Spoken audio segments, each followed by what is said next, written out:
भाई किसी को गलत तरीके से पुलिस फंसाती है तो हमें उसके खिलाफ आवाज उठानी चाहिए। बिल्कुल। थाने में ऐसे भी लोग थे कि लाठी लिए और भगा देते थे। बिल्कुल। हाँ।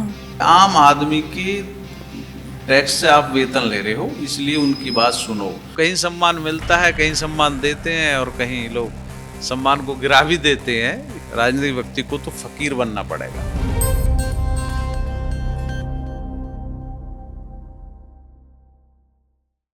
नमस्कार, स्वागत है आपका हमारे इस खास पॉडकास्ट में। और आज हमारे साथ एक बहुत ही स्पेशल गेस्ट मौजूद हैं, वरिष्ठ नेता वीरेंद्र डाढ़ा जी, जो निषाद पार्टी से नोएडा ओबीसी मोर्चा के अध्यक्ष हैं। तो चलिए जानते हैं उनकी ज़िंदगी के बारे में और पॉलिटिकल करियर के बारे में।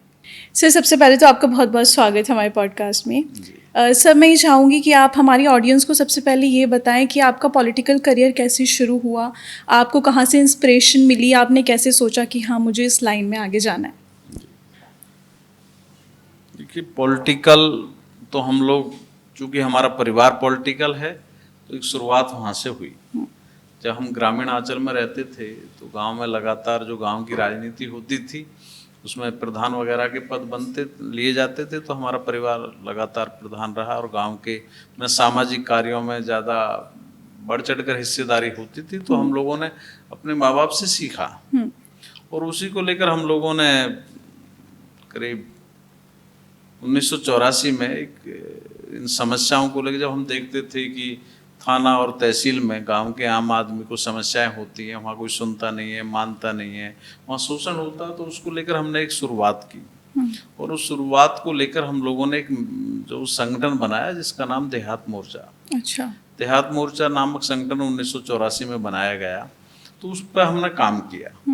और उस काम में जब हमने लोगों को इकट्ठा किया, जो लोकतांत्रिक प्रक्रिया के तहत लोगों को जोड़ा और उनसे कहा कि भाई देश अब आज़ाद है, हम लोग आज़ाद है, लोकतांत्रिक तरीके से इकट्ठे हो और जो सही बात है, जो समस्या है, उसके लिए हम लड़ना चाहिए। भाई किसी को गलत तरीके से पुलिस फंसाती है तो हमें उसके खिलाफ आवाज उठानी चाहिए। बिल्कुल। तहसील में अगर तहसीलदार बात नहीं सुनता या अधिकारी बात नहीं सुनता और उस आम आदमी का शोषण करता है तो उसके खिलाफ हमें आवाज उठानी चाहिए। तो हम इन मुद्दों पर लड़ाई लड़ते थे और उस संगठन के माध्यम से हमने सैकड़ों लड़ाइयाँ लड़ी और उन लड़ाइयों में हम लोग जेल भी गए, कई बार जेल गए। और कई बार हमारा प्राधिकरण, जो हमारे यहाँ फिर उसके बाद प्राधिकरण आ गए, तो प्राधिकरण 1992 में आए, तो हमने उनमें जब जमीन किसान की गई तो उसके खिलाफ हम लोग लड़ते थे। भाई आप किसानों को उसका हक दो, बिल्कुल। जमीन आप ले रहे हो तो उनका जो बनता है, उनका अधिकार उनको दो, उनका उसकी बदले में जो उनका हक बनता है, हिस्सेदारी बनती है, वो दी जाए। उसके लिए लड़ते थे। जो कर्मचारी, सफाई कर्मचारी होते थे, उनकी लड़ाइयाँ हम लोग लड़ते थे ताकि उनको उनका हक मिले, उनका शोषण ना हो। बहुत जरूरी है इन लोग के लिए आवाज उठाना। जी जी जी। कॉन्ट्रैक्टर पे दे दिया और कॉन्ट्रैक्टर उनको शोषण करता था, बिल्कुल, तो उसके खिलाफ हम लोग लड़ते थे। इस तरह की शुरुआत हमारी लाइफ की राजनीति की हुई और उसी रास्ते पर चलते हुए हम 2000 में चुनाव डिस्ट्रिक्ट बोर्ड का लड़े, जिला पंचायत चुनाव लड़े और उस जिला पंचायत चुनाव बहुत संघर्ष का चुनाव हुआ और उस वक्त हम उस चुनाव को जीते। जीतने के बाद जिला पंचायत सदस्य बने, उसके बाद फिर वाइस चेयरमैन बने, फिर डिस्ट्रिक्ट बोर्ड के चेयरमैन नोएडा गौतम बुद्ध नगर के हम लोग रहे। तो ये एक सफ़र हमारा चलता रहा और उस सफ़र के आगे आगे बढ़ते हुए फिर हम सिकंदराबाद से विधानसभा चुनाव लड़े, लोकसभा के प्रत्याशी रहे और आज हम निषाद पार्टी में हैं। डॉक्टर संजय निषाद जी के साथ हैं। पश्चिमी उत्तर प्रदेश के हम प्रभारी बने हुए हैं और उस पर हम लगातार काम कर रहे हैं। और मुझे लगता है कि इतना जो लंबा सफ़र है बहुत डिफ़िकल्ट रहा होगा, इतना आसान तो नहीं रहा होगा, क्योंकि अभी सब लोगों को आपका सक्सेसफुल होना दिखता है, लेकिन उसके पीछे जितनी भी जर्नी है वो बहुत संघर्ष वाली रही होगी। तो जैसे कि आपने मुझे बताया कि जो पुलिस कर्मी थे वो सुनते नहीं थे, जब आप इस काम आपने शुरू किया तो जो पुलिस थे वो सुनते नहीं थे। उसके पीछे आपको रीज़न क्या लगा कि वो सुन क्यों नहीं रहे हैं, आम लोगों की, किसानों की क्यों नहीं सुन रहे हैं, या जितने भी कर्मचारी हैं उनकी बात क्यों नहीं सुनी जा रही है? नहीं, देखिए, उनमें बहुत सारे, ऐसा नहीं है, अच्छे कर्मचारी भी होते थे। पुलिस विभाग में अच्छे कर्मचारी भी होते थे, तहसील में अच्छे कर्मचारी भी होते थे। हमको तो जो लगता था कि ये सही बात है, और सही बात जब आम आदमी, किसान, मजदूर लेके जा रहा है तो कोई बात नहीं सुन रहा, तो उस पर हम लोग संघर्ष करते थे, धरना प्रदर्शन करते थे, और उसके लिए हम लोगों को बहुत झेलना भी पड़ा। आपने बोला आप जेल भी गए थे इसके हाँ, चक्कर जेल में। भी गए, और कई बार तो ऐसा हुआ कि पुलिस की लाठियां खाई। तो उस टाइम पे लगा कि मैं पीछे हट जाऊं कि अब नहीं, एक जनून था। हाँ। ये था कि हम किसी भी जो है गलत काम को नहीं होने देंगे। आज हम आज़ाद भारत में हैं, और आज़ाद भारत में हैं तो सबको सबका हक मिले, अधिकार मिले, उसको लेकर हम लड़ाई लड़ते थे, और उस लड़ाई में हम हमेशा सफल हुए। हमने तो जो निजी कारखाने थे, हमने कहा भाई आप इनको भी, बच्चों को रोजगार दो, जिनकी जमीन जा रही है उनको रोजगार दो। तो उन्होंने कहा कि नहीं, ये लोकल बच्चे जो है अच्छा नहीं करते, बदतमीजियां करते हैं। तो हम उसके लिए संघर्ष करा, और उसके लिए धरना प्रदर्शन करते थे गेट गेट पर, तो उन कंपनी बच्चों को काम मिला। जी हाँ, आज रोजगार है। चाहे आपकी न्यू हॉलैंड कंपनी है, मॉजरवियर बंद हो गई, एशियन पेंट है, हांडा सील कंपनी थी, जो बहुत सारी कंपनियों में आज कई हजार बच्चे रोजगार प्राप्त हैं और कर रहे हैं, जिनको 1.5 से 2 लाख रुपए पर मंथ वेतन मिल रही है। बहुत बड़ी बात है। तो इतना हम लोगों ने काम किया, तो हम संतुष्ट हैं। हमें खुशी होती है कि उन बच्चे आज भी हमारे संपर्क में, और वो मिलते जुलते हैं। तो संघर्ष का हमारा उद्देश्य यही था, और राजनीति में भी हम इस तरह ही बढ़ते चले गए आगे। तो हम तो केवल ये था कि हम किसी के साथ जुल्म ना हो, सही बात जो है, जो उसका काम है, सही काम होना चाहिए। और एक वक्त था कि लोग सुनते नहीं थे। थाने में ऐसे भी लोग थे कि लाठी लिए और भगा देते थे। बिल्कुल, हाँ। तहसील में एक चपरासी होता था तहसीलदार का, वो गेट से बाहर भगा देता था। तो हमने ये कहा कि भाई आम आदमी के टैक्स से आप वेतन ले रहे हो, इसलिए उनकी बात सुनो। उसके प्रति जागरूक किया हमने, संविधान के प्रति लोगों को जागरूक किया कि ये तुम्हारा हक है, तुम्हारा अधिकार है। तो वो उसका संघर्ष हमारा जारी रहा, और उसी में हम लोग यहाँ तक अब तक आए हैं। तो बड़ा कठिन रहा, लेकिन जुनून था, इसलिए संघर्ष से सक्सेसफुल हुए इसी वजह जी, कभी डर नहीं लगे, और हम बिल्कुल उसमें सक्सेसफुल हुए। तो सर, ओबीसी मोर्चा में आपकी क्या क्या जिम्मेदारियां हैं? देखिए, ओबीसी मोर्चा क्या, मैं तो निषाद पार्टी का प्रभारी हूँ, लेकिन निषाद पार्टी ओबीसी की जंग लड़ती है, लड़ाई लड़ती है ओबीसी SC ST की, है नहीं। तो उनके लिए हमेशा संघर्ष करती है, और मैं उसी का प्रभारी हूँ पश्चिम उत्तर प्रदेश का। तो हम तो हमेशा ओबीसी की बात कहते हैं, और उस पर काम कर रहे हैं। सर, नोएडा में हुई निषाद पार्टी रैली को आप कितना सक्सेसफुल मानते हैं? वो तो पूर्णतः सक्सेसफुल थी। पहली बार पश्चिमी उत्तर प्रदेश में, देखिए, निषाद पार्टी के द्वारा 4 जगह बड़ी जनसभाएं करने का महामना डॉक्टर संजय निषाद जी ने घोषणा की थी।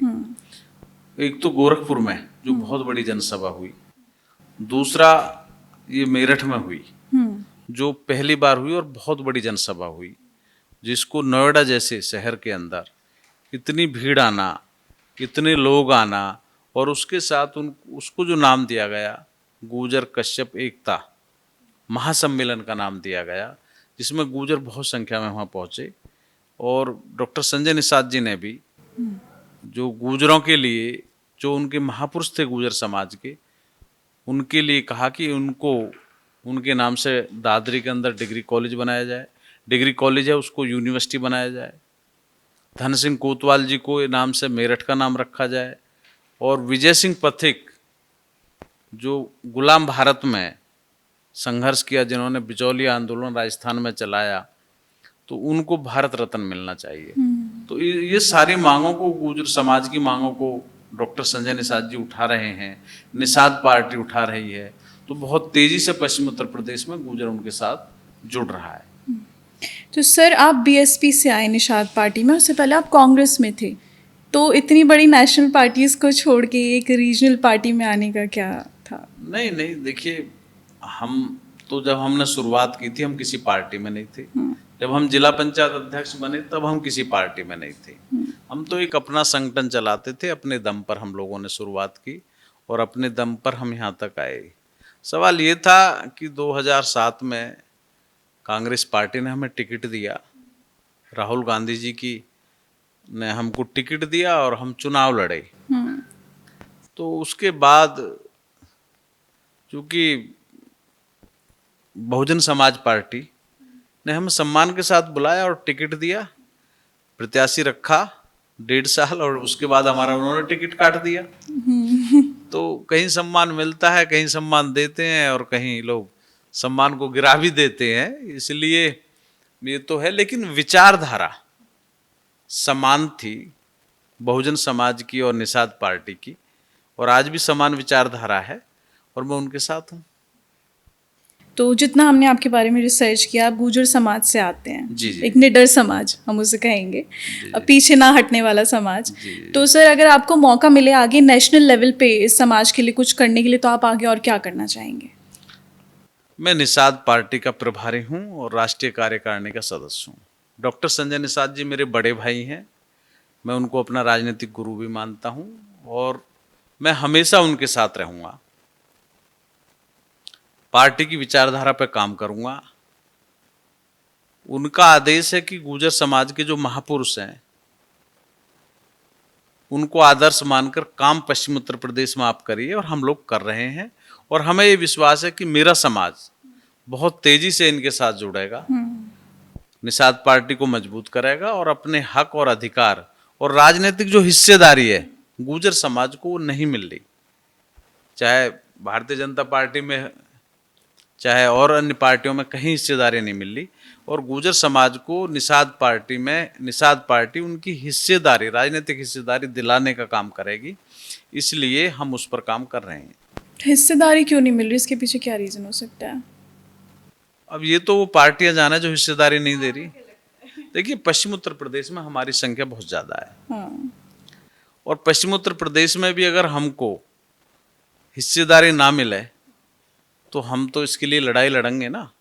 तो डॉक्टर संजय निषाद जी पर हमें विश्वास है कि वो हमारी हिस्सेदारी दिलाने का काम करेंगे, चाहे वो भारतीय जनता पार्टी के साथी हैं, गठबंधन में हैं, हिस्सेदार हैं, तो इनसे भी, भारतीय जनता पार्टी से भी हिस्सेदारी दिलाने का काम वो करें। लेकिन हम संजय निषाद जी के साथ, निषाद पार्टी के साथ मिलकर गुर्जर अपनी राजनीतिक हिस्सेदारी लेने का काम करेंगे। इसे दिलाने के लिए हम अपने समाज के प्रति पूरी तरह से तैयार हैं, और उसको अपने समाज को जगाने का काम करेंगे। गांव-गांव जाकर समाज को जागरूक करेंगे, और उनको बताएंगे कि आपकी हिस्सेदारी, राजनीतिक हिस्सेदारी दिलाने का काम निषाद पार्टी करेगी। इस पर हम लोग काम करेंगे। सर, मुझे लगता है कि जो आजकल का यूथ है ना, वो भी आपसे काफ़ी इंस्पायर होता होगा। तो जो आजकल का जो यूथ है, अगर वो पॉलिटिक्स में आना चाहे, तो आप उनको क्या राय देना चाहेंगे कि पॉलिटिक्स में आना चाहिए या नहीं आओ, या फिर क्या विचारधारा? मैं कहता हूँ कि हर व्यक्ति को पॉलिटिकल होना चाहिए। राजनीति विकास की कुंजी है। हाँ। राजनीति से विकास होता है, और राजनीति में सारे विकास के साधन निहित हैं। इसलिए राजनीति हर व्यक्ति को करनी चाहिए, और मेरे समाज के लोग तो, युवा बहुत तेजी से राजनीति जो निषाद पार्टी की, उसमें बहुत तेजी से जुड़ रहे हैं। चाहे वो किसी और पार्टी में भी जुड़े, युवाओं को राजनीति में आगे आना चाहिए, बहुत जरूरी है। राजनीतिक जागरूकता, राजनीतिक समझ युवाओं में आने से ही देश का विकास होगा, मेरा ऐसा मानना है। बट ये बहुत पेशेंस का भी काम है, और आज का जितना भी यूथ है, बहुत ज़्यादा पेशेंस नहीं है, हर चीज़ में फ़ास्ट रिजल्ट चाहिए। जैसे आपने अपनी जर्नी बताई, तो वो डेफिनेटली बहुत डिफ़िकल्ट है। तो आपको लगता है कि कोई मतलब उस लेवल पे जाके अभी करेगा? नहीं, अब देखिए, जब देश गुलाम था तो देश की आज़ादी के लिए भी तो लोग लड़ते थे। हाँ। जिन्होंने फांसियाँ खाई, हाँ। तो वो भी तो देश के नौजवान थे। तो हाँ, ऐसे ही नौजवान आज भी हैं, जो इस आज़ाद भारत में भी एक आज़ादी की लड़ाई लड़ने के लिए तैयार हैं। और निषाद पार्टी भी तो इस आज़ाद भारत में एक और आज़ादी की लड़ाई लड़ रही है। वो कहती है कि भाई आरक्षण मिलना, आरक्षण की मांग कर रहे हैं वो मछुआ समाज के लिए। गलत क्या है? आरक्षण का अर्थ है कि वो बराबरी में आना। हम किसी के आरक्षण के विरोधी नहीं है, चाहे हाई कास्ट को आरक्षण मिले, उनको मिले, हम किसी के विरोधी नहीं है। लेकिन एक दूसरा समाज जो बहुत नीचे है, उसको आरक्षण मिलने के बाद वो बराबरी में आ जाए, तभी तो देश का विकास होगा। बिल्कुल। हम बात करते हैं अमेरिका और चीन की, उनके बराबर कैसे हों। एक तरफ तुम आरक्षण का विरोध करते हो, तो कैसे संभव है? आरक्षण केवल इसलिए है कि सब बराबरी में आ जाए। अब जैसे बहुजन समाज पार्टी है, इन्होंने जो बाबा अम्बेडकर साहब लड़े, तो वो समाज आगे आया ना। तो आज वो बराबरी में बैठ तो रहा है, उनको शिक्षा मिल रही है, बराबरी का साधन मिल रहा है। इसी प्रकार से आरक्षण गरीब को, कमजोर को, या जो पिछड़े हैं या जो दलित हैं उनको मिलना चाहिए। और आरक्षण से बराबरी बनती है, आरक्षण से विकास होता है, आरक्षण बहुत जरूरी है और आरक्षण मिलना चाहिए। और निषाद पार्टी मछुआ समाज के लिए ही तो आरक्षण मांग रही है नहीं? ओबीसी समाज भी तभी बढ़ा कि उसको आरक्षण मिला 27%। अब 27% महिलाओं को भी ओबीसी की 27% आरक्षण उसमें मिलना चाहिए चुनाव लड़ने के लिए। 33% टोटल दिया है इन्होंने। हाँ, 33%। लेकिन मैं तो ये चाहता हूँ कि 27% उसमें भी दें चुनाव लड़ने के लिए। जैसे ओबीसी को आरक्षण दे रखा है, इसी प्रकार से उसमें दे। तो ये चीजें हैं, इसलिए किसी और को आरक्षण मिल रहा उसके हम विरोधी नहीं है, लेकिन हमको भी मिले ताकि हम लोग आगे आए, महिलाएं भी आगे आए, समाज आगे आए। ये है। और महामना डॉक्टर संजय निषाद पार्टी पर यही तो चाहते हैं कि पश्चिम उत्तर प्रदेश में गुजर कश्यप एकता जो महासम्मेलन नाम रखा उन्होंने, यही तो रखा है इसीलिए तो कि ये लोग भी जो राजनीतिक रूप से कमजोर हो गया है समाज, ये खड़ा हो। देखिए, कोई समाज अगर आर्थिक रूप से मजबूत है तो उसको राजनीतिक रूप से मजबूत नहीं कह सकते। बिल्कुल। आर्थिक रूप अलग चीज है, राजनीतिक रूप अलग चीज है। तो इसलिए गुजरों में इनके प्रति जागरूकता है और गुजर तेजी से डॉक्टर संजय निषाद जी के साथ जुड़ रहे हैं, निषाद पार्टी में आ रहे हैं। सर, आप अपने आप को दूसरे नेताओं से अलग कैसे मानते हैं? नहीं, देखिए, मेरी अपनी विचारधारा है। हर व्यक्ति की अपनी विचारधारा होती है, अपनी सोच होती है। मैं किसी के साथ जुल्म होता नहीं देख सकता और मैं ऐसा नहीं कर सकता कि मेरी वजह से किसी को दुख हो। मैं ऐसा काम नहीं कर सकता। कोई मुझको ये कहे कि भाई ये पेट पे हाथ रख के गाली दे और मुझे कहे कि भाई ये इस तरह इसने मेरे साथ बुरा किया है, तो मैं उसका समर्थक नहीं हूँ। चाहे मेरा कितना ही नुकसान हो जाए, मुझे कोई बड़ा लाभ मिलता हो, 1 मिनट में ना मिले, लेकिन मैं दुआएं किसी की खराब नहीं ले सकता। ये मेरा अपना सिद्धांत है और उसी सिद्धांत से मैं राजनीति कर रहा हूँ। अच्छा, आपको ये नहीं लगता कि अब जो करंट अगर हम सिचुएशन देखें तो जितने भी नेता हैं वो ग्राउंड लेवल की अगर हम बात करें तो वो लोगों से दूर होते जा रहे हैं? क्योंकि मुझे कहीं ना कहीं यूथ को भी ये लगता है कि सोशल मीडिया पर ये चीज़ें बहुत ज़्यादा हाईलाइट होती हैं, बट अगर हम रियलिटी देखें और ग्राउंड लेवल पे जाकर देखें तो वो एक दूसरे से बहुत ज़्यादा अलग हैं। तो ऐसा ये रियलिटी है या नहीं? क्या रीज़न हो, क्या हो सकता है? मैं मानता हूँ कि राजनीतिक व्यक्ति एक संत की तरह होता है। उसके सारे शौक, सारी चीजें, जैसे एक संत होता है ना, जिसको केवल एक ही लक्ष्य होता है, उस पर काम करता है। इसी प्रकार से राजनीतिक व्यक्ति को तो फकीर बनना पड़ेगा और उसे उसी तरीक़े से राजनीति करनी चाहिए। लेकिन अब लोगों ने राजनीति को दूसरा रूप बना दिया है। लोगों ने राजनीति को बिजनेस बना दिया है, राजनीति का दूसरे, अब जैसे अपराधी लोग राजनीति में आ रहे हैं, बहुत सारे लोग आ रहे हैं, तो ये अलग विषय है। लेकिन मैं तो मानता हूँ कि राजनीति रूप से संत होने चाहिए लोग। राजनीतिक संत बनकर राजनीति करें तो निश्चित सबका विकास होगा। सर, एक आखिरी मैसेज अगर आप यूथ को देना चाहें तो वो क्या होगा? मैं यूथ से कहता हूँ, यूथ को शिक्षित होना चाहिए और संस्कारवान होना बहुत जरूरी है। आज की यूथ संस्कारवान कम है नहीं? संस्कारवान होना चाहिए, शिक्षा पे विशेष ध्यान देना चाहिए और सेहत के प्रति जागरूक होना चाहिए। मैं देखता हूँ कि अब नई पीढ़ियाँ सेहत के प्रति बिल्कुल जागरूक नहीं है और माता पिता के प्रति जागरूक नहीं है। इन सब की ज़रूरत है। Sir, thank you so much, आप हमारे पॉडकास्ट में आए, आपने इतना इम्पोर्टेंट हमें टाइम दिया। तो दोस्तों, that's it for today and I hope कि आपको आज का पॉडकास्ट बहुत अच्छा लगा होगा, बहुत इन्फॉर्मेटिव लगा होगा। अगर ऐसा है तो इस पॉडकास्ट को ज़्यादा से ज़्यादा लोगों तक पहुँचाएँ, शेयर करें और हमें कॉमेंट सेक्शन में ज़रूर बताएं कि आप अगला पॉडकास्ट किस टॉपिक पर देखना चाहते हैं।